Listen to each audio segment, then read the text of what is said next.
Hi, I'm Mary. And I'm Katie, and this is The Housewife Did It. True Crime Edition. Part 1. Part 1. Yeah, we have another multi-parter. It's just 2 parts, so this is part 1. And do you have any real-time true crime before we start? No. Okay. Me either. All right. We're gonna get into it then. On August 20th, 1989, police received a call that a Hollywood executive and his former beauty queen wife had been shot to death inside of their $5 million Beverly Hills mansion that was previously owned by Elton John.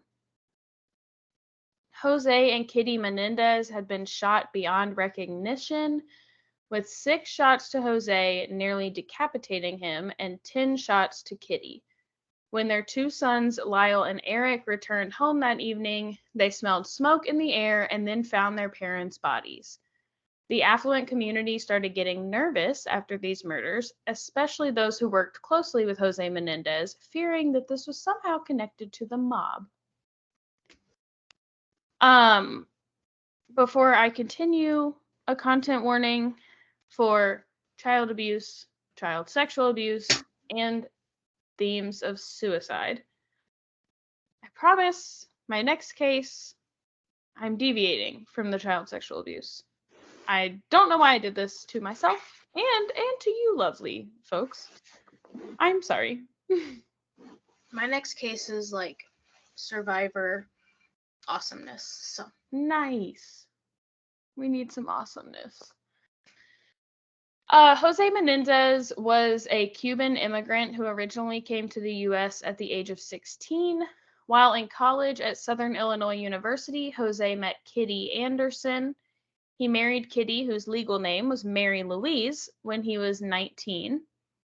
The two moved to California, and he became a self-made millionaire, starting at a record company, building up their Latin music line, and then moving to an independent film company. At first, Kitty was an elementary school teacher, but after having her 2 sons, she became a stay-at-home mom. People described them as very strict parents to Lyle and Erik. Jose wanted the boys to be successful at tennis, get into Ivy League schools, and start successful businesses. Lyle and Erik were 21 and 19, respectively, at the time of their parents' murders. Lyle was a student at Princeton University, but had been suspended for plagiarism. Jose had flown to Princeton immediately to argue on his son's behalf that the punishment did not fit the crime. However, the school remained firm that he could return the following year, but for now, suspended. During Lyle's time away from Princeton, back at home with his brother, the two began breaking into homes around Calabasas. The amount stolen totaled over $100,000, which is enough for a felony charge. But Jose was able to use his connections and money to help the boys avoid any jail time. He paid off, so they returned what they could, and then he paid off the remaining amount that was not able to be returned. Erik was competing in tennis tournaments and waiting to begin school at UCLA in the fall. Allegedly, after finding out that Lyle had gotten a girl pregnant back at Princeton, Jose went to visit her and paid her a large sum of money to have an abortion. On top of this, Lyle was now once again in trouble with the school, and he was facing academic and disciplinary probation. At what point do we just say, no, thank you? Yeah. You don't come back, please. Ever. Jose and Kitty told the boys that they were being written out of their wills entirely. I don't know what that had to do with Erik. Erik didn't get anyone pregnant or get kicked out of school. He said, I'm just a 19-year-old baby. Please. Breaking into homes. All I did was rack up a felony charge. On August 20th, after finding their parents dead inside their home, the boys called 911, sobbing, screaming, "Someone killed my parents." Given Jose Menendez's status and the size of the home, investigators worried that the intruders were still inside the mansion when they arrived. The boys had noticed that the driveway gate was open when they got home, and this was unusual, but not enough for them to not go inside. They had parked on the street because they were planning to go right back out. They were stopping to get Erik's fake ID so that they could go to the Cheesecake Factory with a friend and he could get alcoholic beverages. At the Cheesecake Factory. Get it? I'm gonna get a little wine with my cheesecake. Mm-hmm. I was like really waiting for it to be like they were headed to like a music festival or like, and then it was like to the Cheesecake Factory.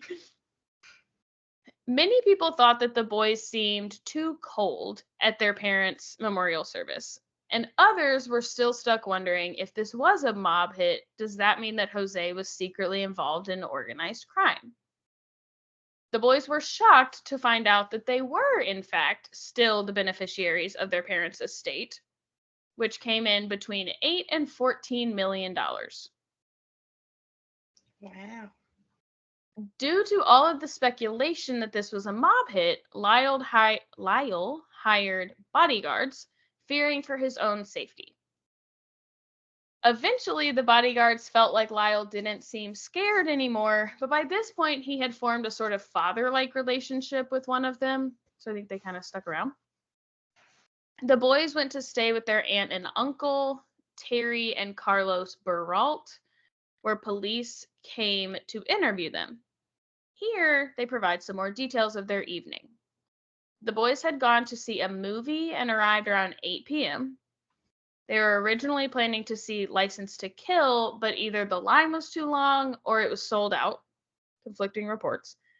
So they decided instead to see Batman, which they got done with around 10:15. They were headed to Santa Monica when they stopped to get Erik's ID. This is really late to go to the Cheesecake Factory. I don't know what the Cheesecake Factory was just like, they got done with the movie at 10:15. Like, the Cheesecake Factory just ain't that poppin', but maybe it was in 1989. I don't know. I think in 1989, I think it was the place to be, probably. Just new, fresh, I don't know. Yeah. Lyle asked for more evidence that this was related to the mob, which prompted detectives to inquire about Lyle's bodyguards. He says that Lyle says that they were being followed, but he doesn't know by whom. So, like, of course, the police are like, wait, if you don't even believe it was a mob hit, then, like, why'd you hire those bodyguards? Mm-hmm. And then he's like, well, I don't really know what it was, but, like, I do know that we were being followed. They described the bloody and smoky scene at their home, saying that it smelled like a car does when it's overheated. Erik said he's never smelled gun smoke before, but he thought that could be what that smell was. The police tell the boys that there were no signs of a struggle. The boys went back eventually to live at their family mansion. Lyle met with an author to consider writing a book about their father's life, but the author, Robert Rand, was eventually directed to speak only to their lawyer and was told that the boys were receiving death threats. Now, Robert Rand's book is where I got most of my information, and I'm obsessed with Robert Rand. He actually started investigating these murders the day after they occurred. Oh. Woo. So Rand called the police to ask about these death threats that the boys were receiving, and they had no knowledge of them. People also began to notice how the boys' spending had increased exponentially. Lyle bought a new Porsche, and they each got new Rolex watches. They ended up spending between $500,000 and $700,000 of their parents' money after their murders. In March of 1990, which, like, truth be told, like, they stole $100,000 worth of stuff. Like, maybe $500,000 and $700,000 is like nothing to them. Yeah. I don't know. They're like Lisa Barlow. Yeah. Whatever. Petty cash. In March of 1990, Lyle Menendez was arrested for the murders of his parents. At the time, Erik was in Israel at an international tennis tournament, but he got on a plane as soon as he heard. He came straight back to Los Angeles and went to the police station. Now, and was also arrested. He knew that there was a warrant out for his arrest, so whatever. I was like, is he going to just support Lyle? Like, is he turning himself in? What's happening? He's turning himself in, but like maintains his innocence. So I feel like turning himself in is like a weird phrase. Well, but, I didn't know there was a warrant out. Yeah, he knew that they were both under arrest. He just wasn't there. So now we're gonna get into the Menendez family's hidden secrets, what actually happened the night of the murders, and then the trials. All in part 1? No. Okay. Part 2 will pick up the trials. Okay. So. Throughout Erik and Lyle's childhoods, their parents had been harsh. Their tennis coach would later describe Jose as unlike any other parent that he knew, saying that he wanted control over every aspect of his boys' lives. He also admits to feeling a sense of secrecy around the Menendez family. Jose berated the boys, calling them sissies and the F slur, telling them that they needed to be more like him. Kitty, though, was emotionally unwell. After finding out about an 8-year-long affair between Jose and another woman, 8 years! I would drive a lot of people crazy. After finding out about an 8-year-long affair between Jose and another woman, alcohol and Xanax were the only ways that she could cope. She wrote suicide letters, harmed herself, and got very worked up frequently. In 1987, she had been hospitalized after an overdose.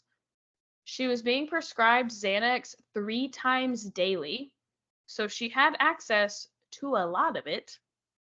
That's a lot. Yeah, that's a lot of Xanax. To be prescribed and then to know like you're probably taking more than is prescribed. Yeah. She then threatened to poison herself and her family. Jose was like, we're not eating for a while. Boys. We're good on that. Hunger strike. She made sure to tell her sons often that they had ruined her life, specifically her career and her relationship with her husband. When the boys were caught burglarizing homes in Calabasas in 1988, they were required to attend therapy. Dr. Oziel was recommended to them by Kitty's psychiatrist. Strangely, though, Dr. Oziel's specialty was in phobias, not in teenagers who burglarize. Yeah, not in, what's it called? When you, like, clinically steal? Oh, like kleptomania. Yeah. Shortly after beginning treatment, Erik gave Dr. Oziel permission to share everything from his sessions with his parents. Regrets. Yeah. I'm thinking. Cut that shit out. Yeah. You do not sign that HIPAA paperwork. Yeah. No. 6 weeks before the murders, Kitty told her own psychiatrist that she thought the boys were sociopaths and that she was holding in a lot of secrets about her family that were, quote, sick and embarrassing. Lyle, during that year, had returned to Princeton and got engaged to his girlfriend, Jamie. She then invited a friend, Donovan Goudreau, to move in with them, but when he began stealing from them, this started to cause problems in their relationships. She then invited a friend, Donovan Goudreau, to move in with them, but when he began stealing from them, this started causing problems in Jamie and Lyle's relationship. She and Lyle broke up, and she blames Donovan for this, but Donovan and Lyle would remain friends. And Donovan would say that Lyle had confided in him, that his father had cheated on his mother, and that it was making her crazy. According to him, Lyle once said, I could just kill him, for the effect that he was having on his mother, but no part of Donovan took Lyle seriously. Because why would you? Right. We talked about this like with like Stephanie Wasselishin. Like there's a difference in like threatening someone and being like, oh my God, I'm gonna kill them. Right. Like, dude, I could kill him for what he's doing to my mom. Like, it's different. Fine. Yeah. In the days leading up to the murders, the boys report an increase in issues between themselves and their parents. They admitted to killing their parents, but they had some explaining to do. We're going to go through the timeline, knowing that most of it comes from Erik and Lyle themselves. So keep that in mind. Offer any questions or rebuttals that you have, Mary. On August 15th, 5 days before, Lyle had a huge fight with his mother. In the heat of this fight, she reached over and ripped off his hairpiece, his toupee. Erik watched in shock because he had no idea that his brother wore a hairpiece. Lyle was hurt and embarrassed that he had been exposed, especially when it was his father who had insisted that he get a hairpiece in the first place. No. How fucking awful! In response to his brother's secret being exposed, Erik decided to share something with Lyle. What? I mean, but like it's really serious. And he's like, I'm sorry that our dad made you wear a toupee. So here's my secret. And it's like 1,000 times worse. Yeah, but I also think like in this family, like that probably the toupee like probably was like a huge deal because like they didn't like admit to like any faults or like flaws, and like the whole reason Jose probably wanted him to wear a hairpiece is so no one knew he was going bald. That explains his like prison pictures. He's completely bald. Sorry, I may have given some things away, but you already said that they admitted it. So yes, okay, yeah. So, Erik confides. He told him, you remember what Dad used to do to us when we were younger? Lyle's like, yes. And Erik's like, it's still happening for me at the age of 18. Erik was admitting that their father had continued to sexually abuse him, even as he was about to head off to college. Lyle obviously knew exactly what he was talking about because he had been abused by his father from ages 6 to 8, and he knew that Erik was as well when they were younger.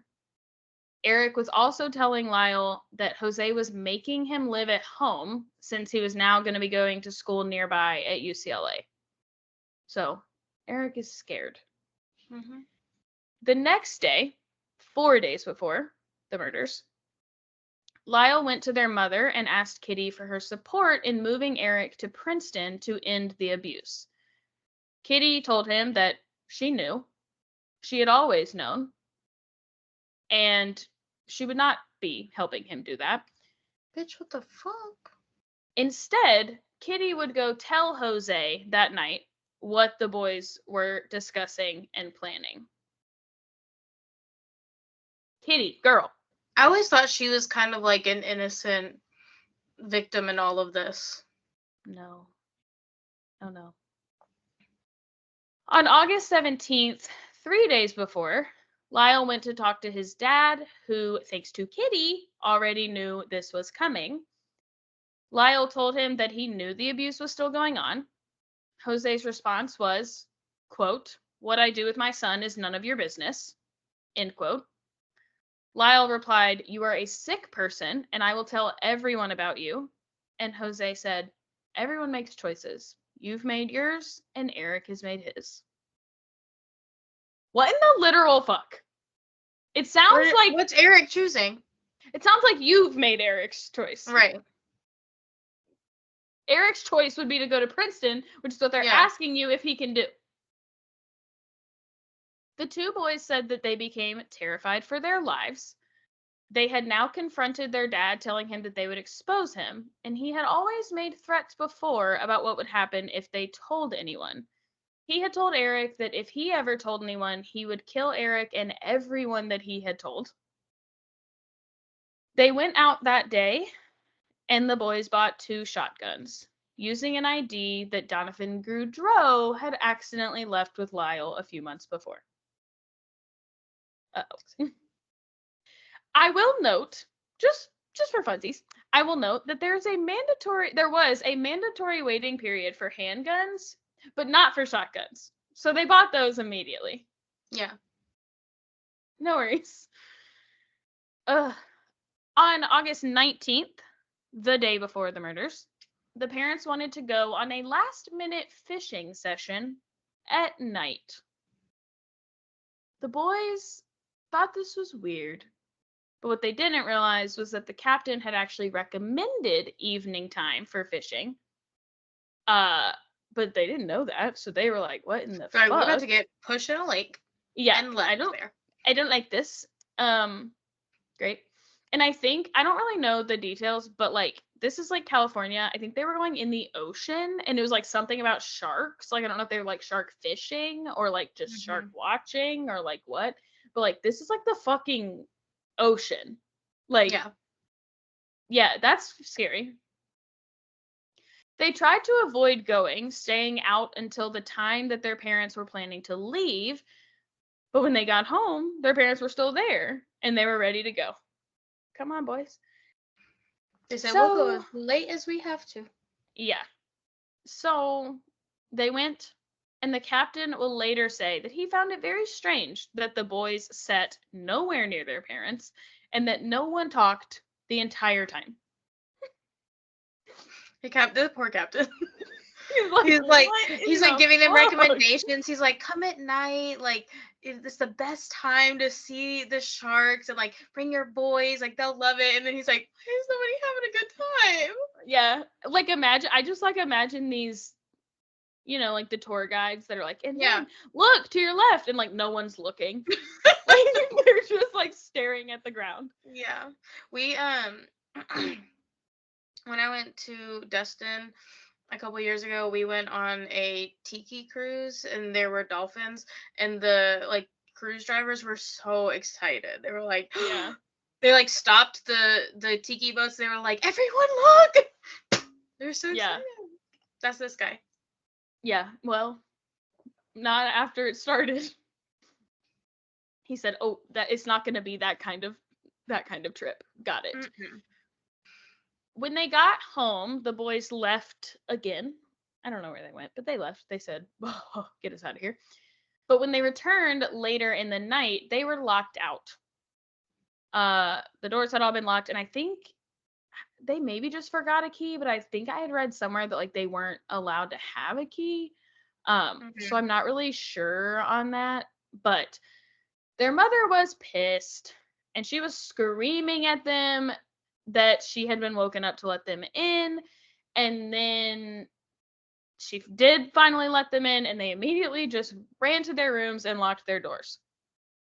But Jose spent a good amount of time after this banging on and screaming through each of their locked doors.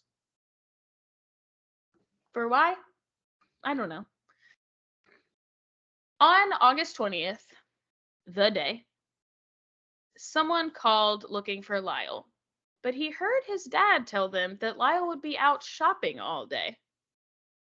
But Lyle was home and was not going anywhere, so he was frightened. He said, I'm what?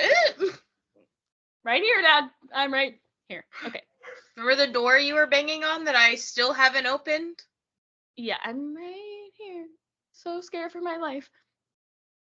He took this as another sign that something was being planned, but Erik had been out that day, and he got back around 9:30 p.m. Like, these boys are seriously trying to stay away as long as possible.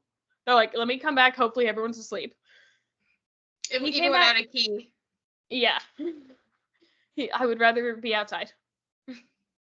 He came back around 9:30. They claimed that they attempted to leave, but that Kitty and Jose physically blocked the exits. Finally, Jose instructed Erik to go into his room and to wait for him. Erik knew and dreaded what this meant. In one more attempt at defiance, Lyle screamed, "You won't touch him anymore," and then looked at his mother and said, "Are you going to let this happen?" And she replied, "You ruined this family." The fuck I did? Kitty! Jose then took Kitty into a nearby room and locked the door. Once again, the boys thought, look, they're conspiring. Like, Yeah. this is scary. Lyle looked at Erik, communicating with him.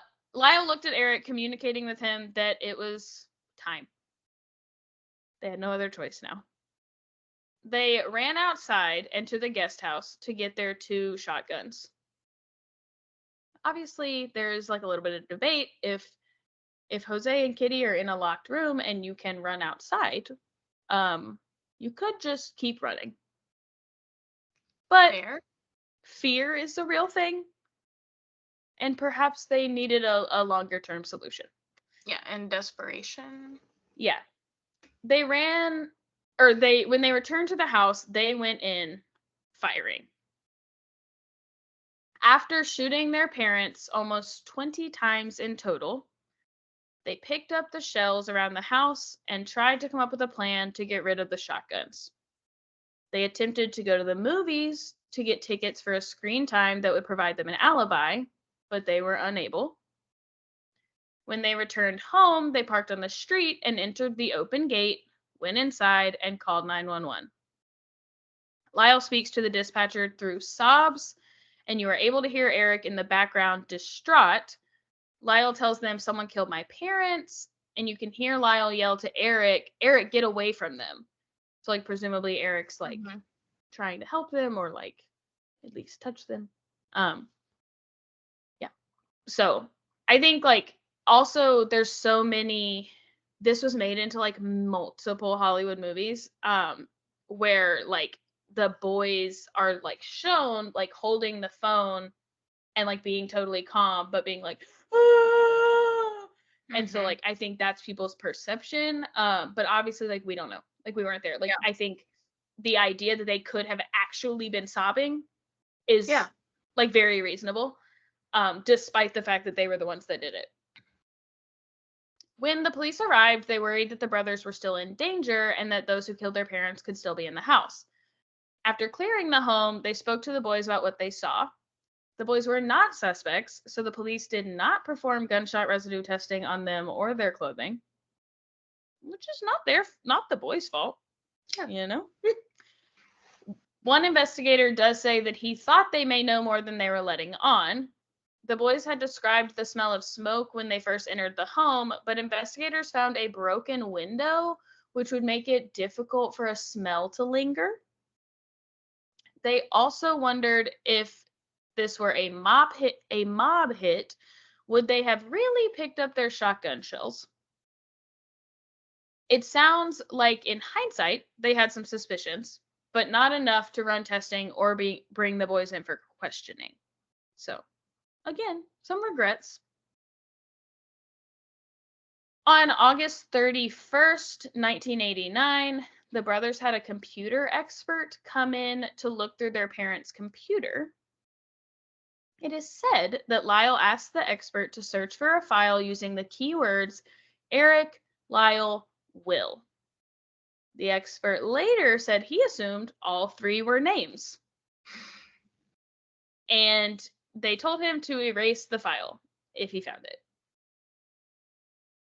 Although the attorney, who was the executor of the Menendez's will, suspected that there was an updated will that did not include the boys, nothing was found when the computer hard drive was searched.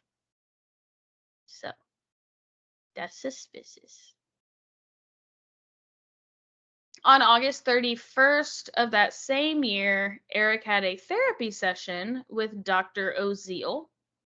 He opened up about his suicidal ideation, but he felt that he couldn't fully explain it without telling him the full truth. They were taking a walk when Erik confessed to him that he and his brother had killed their parents. Dr. Oziel was eagerly asking follow-up questions. He wanted the details. He wanted to know about the planning. He wanted to know about how it was executed. He was eating it up. He told Erik that they should call Lyle and get him right over there. At the time, Lyle was back together with his former fiancée, Jamie, and they were at home passing out Halloween candy. But Erik called and told him, stop what you're doing and come down here. Which is just sad. He just wanted to hand out some candy. What Lyle didn't know at the time was that when he walked into the waiting room and there was a woman sitting there waiting, she was actually Dr. Oziel's former patient and now mistress, Judalon Smith. Lyle goes in, of course, upset that Erik would tell someone what they had done. He was not pleased. He's like, what the fuck, dude? Yeah. Dr. Oziel, and later Judalon Smith as well, would say that Lyle threatened to kill Dr. Oziel at that moment. Lyle and Erik both deny this. But again, like, maybe he was just like, I could kill that guy. Although it wasn't Dr. Oziel's fault, I guess, but Erik confessed. Dr. Oziel developed a plan of action with his supervisor. He documented the boys' confessions and put them in safe deposit boxes. He would only tell one trusted person how to access them in the case that he was harmed suspiciously. He let the boys know about this plan, but that the information of the confessions would not be shared if he was not hurt. He said, listen here. Don't touch me. So I will keep your secrets if you stay the fuck away from me. Yeah, you leave me alone. After the confession, Judalon Smith told Dr. Oziel that she would complete suicide and tell people what she knew about the Menendez brothers. This is like not in that order? No. It's also like not because of the confession. Like there was some just love trouble going on. She just wanted to die. She's just like, I'm gonna tell everyone and I'm gonna kill myself. But also, like, I don't really get how this is like the worst thing that could happen to him. Yeah. That you tell people, the people that he is apparently afraid are gonna kill him. So yeah, whatever. Dr. Oziel let her move into his home with his wife and children, possibly out of the kindness of his heart, or possibly to keep an eye on her. She's blackmailing him. Mm-hmm. Smith alleges that Oziel threatened to have her committed and that he was physically and sexually abusive. I will not lie, all of the parts, which there's a lot, all of the parts about Judalon Smith and Dr. Oziel are very convoluted because I think the truth is difficult to find amongst two people who are so scorned. It's like really just like a love drama thing a lot of the times. And it's like very real stuff, but it's also like, what is going on? So, Dr. Oziel broke up with Judalon Smith, but asked her to sign a, quote, reaffirmed confidentiality agreement. I don't know what that means. Like, so she had already signed a confidentiality agreement. Also, if she's the patient, like she doesn't have to sign, like keep things confidential. I'm confused. Whatever. This would require her to keep any information that she knew about his patients confidential. She did sign, but claims that it was coerced and that she didn't know what she was signing. She notes, if you look, that her signature was barely more than a scribble. In fact, it was illegible. And she says that this was on purpose because she was not sure of what she was signing. So she wanted to be able to go back and say, see, I barely even signed it. What? That works. I don't understand what that means, Miss Girl. Although in March of 1990, she will describe that Dr. Oziel kicked her out of his home, she originally described that she had escaped him, her abuser. Early in 1990, Lyle started catching wind that police viewed him and his brother as strong suspects. On March 6th, 1990, Judalon Smith confirmed any hunches that they may have had, and she tells the police that she knows about the Jose and Kitty Menendez murder. In fact, that she had secretly recorded their confession from the waiting room. What? Also, like, the recordings I think that Dr. Oziel had supposedly were like him saying this was confessed to me, because like he didn't record it in the moment. He just like later was like, they confessed this to me, this is the information they gave me, this is my proof, and then he told the boys like, I'll release that, more like my like whatever, my summary of it. But she just straight up has the recording of the confession. Like of the boys in there. Yeah. This led to a search warrant at the Oziel home. They found the keys to his safe deposit boxes, where they found 17 tapes related to the Menendez brothers. 2 days after Smith met with investigators, Lyle was arrested in Erik's Jeep, where he was with his friends. In June, after they were both in jail, a letter from Lyle to Erik while in prison was intercepted. It was a 17-page letter that included an escape plan, ways to enter Mexico, and then to get from Mexico to other countries. He said, quote, "What we did in August was a mistake, and we know we did not do anything for the money," end quote. The boys continued to claim their innocence publicly while their defense developed their trial strategy, but their defense obviously knew that, like, so like earlier when I said they admitted it, like that's just like getting ahead, that like I had to say that so that I can give you a timeline. But I think like for those few months after being arrested, they were like, no, we didn't do it. So the defense team had to just focus on the why. They did have a new psychiatrist, Dr. Vickery, join the defense team initially to assess the boys, but he remained throughout the trial. He described that Erik would sob at any mention of his family, even if it was just background information, like just talking about them. He just cried. He said that Erik would still describe in detail his parents' many accolades, and at times described them as heroes to him. Which is just sad. I don't know how long we've been recording, but that is the end of part 1. So that's where I'm going to end part 1, and next week we'll be heading into the trial. Mary, what are your thoughts?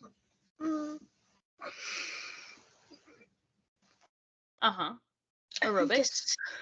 I think it's sad that these boys like had so much trouble in their lives, that this was like the only way out, and that even like after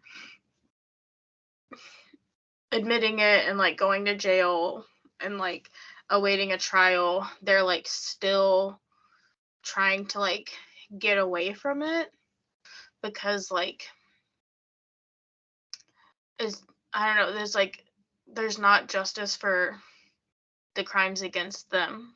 And so instead they're gonna like spend the rest of their lives in jail probably for getting out the only way they could. And it's like a lot like Aaron Solomon. Like, you have someone who like they said like, I'm gonna tell people, and he was like, okay, tell people, see what they do, see who they believe. Who would you believe?